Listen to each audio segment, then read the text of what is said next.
So for the first video of Chapter 2, we'll be introducing the concepts of vectors. And I'm sure this is not an introduction to any of you given the prerequisite requirements for the course, but we're just going to refresh and make sure that everyone's on the same page. So as I talked briefly in Chapter 1, many physical quantities, in order to describe them completely or unambiguously, you need to specify both a magnitude, which is an amount of a quantity, along with a direction. And anything that is any mathematical object that is described in terms of a magnitude and direction is known as a vector. So the easiest example I can give you for this is assume that I walked out the front door of our building, which is the Chance Academic Center here at SAC, and I told you that I walked some amount, some 200 feet or something. Would you necessarily know where I was? You definitely wouldn't. In this case, there would be some physical restrictions that may limit the particular locations that I could end up at to some finite subset. But in general, if I just tell you the distance that I walked, I could be anywhere along a circle of that radius. So in order to clearly tell you where I'm going to end up, I need to specify both my magnitude and my direction. So anything that needs a magnitude and direction in order to define unambiguously is a vector quantity in physics. So why do we actually draw them and represent them by arrows? Well, when you think about it, when you actually draw an arrow, you have to make two decisions. First and foremost, you have to determine how long the arrow will be. And in addition, you have to position the arrow, if we're drawing into two dimensions, somewhere in your coordinate plane. So every time you draw an arrow, you make a decision about length and orientation. And if we map the length of that arrow to the magnitude of the vector, and if we map the orientation of the arrow to the direction, we see that an arrow is just a natural tool which will allow us to describe vector quantities. So in addition, one of the things that you want to be careful of, and it happens in all of engineering, unfortunately, is people use a lot of different notations for the same thing. So whenever we see a boldface letter within our text, whenever you actually get access to it, that will be a vector quantity.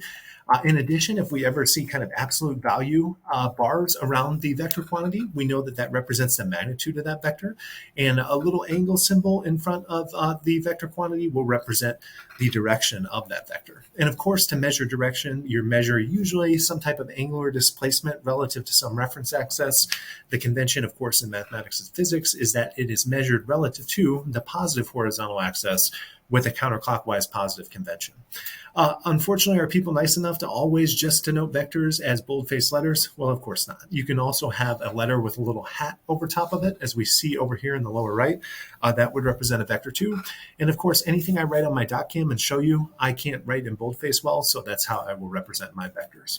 So what about comparing vectors and scalar quantities? So in general, we'll just call a scalar quantity in physics anything that doesn't require both a magnitude and direction to be described in an unambiguous fashion. So here's a table that I took from your text that just kind of differentiates scalar and vector quantities.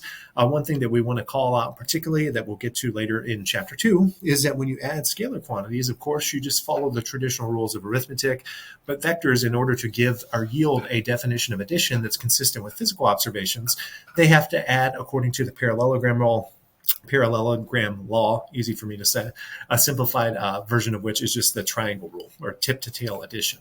So just to give a little bit of an example problem here, Chapter 2 all-in-one example problem. In Chapter 1, we talked about Newton's law of gravitation, which described how two bodies that have mass interact with one another. We were asked to define the parameters of that equation that actually determine the magnitude of the force vector and also to determine the direction of the gravitational force between two objects. So if I have two bodies, say this body and this body, we talked about some notion of center of gravity, which we haven't formally defined yet, but we'll define that under the assumption of symmetry as the center of both of these. I can draw a line kind of connecting the two centers of gravity because I know that the gravitational force, which describes the attraction between these two bodies, will be directed along that line.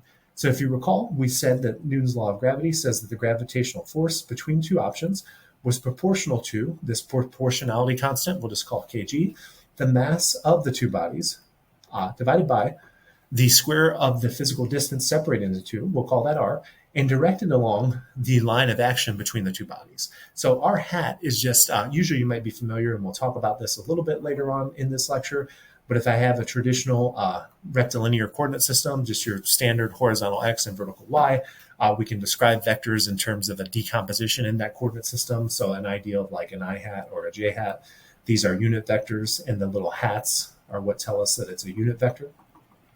So this is a unit vector as well, this r hat, but it's not necessarily always directed along a horizontal or vertical direction. Rather, it's directed along the line of action between these two bodies. So in this case, to answer the question, what parameters determine the magnitude of this vector?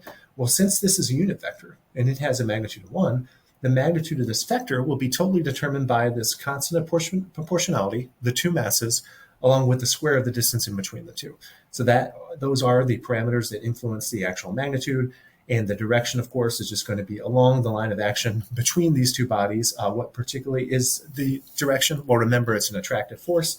So that if this is M1 and this is M2, when we talk about the gravitational force that M2 exerts on M1, it's going to be directed towards M2. Because as we'll see here in a minute, if you put a negative sign in front of a vector, that keeps the magnitude the same, but it swaps the actual direction. It would, in 2 dimensions, rotate that 180 degrees. So hopefully that was just a good refresher for everyone. And if not, feel free to ask me. I can make some additional problems for you if you would like. And I will see you in the next video.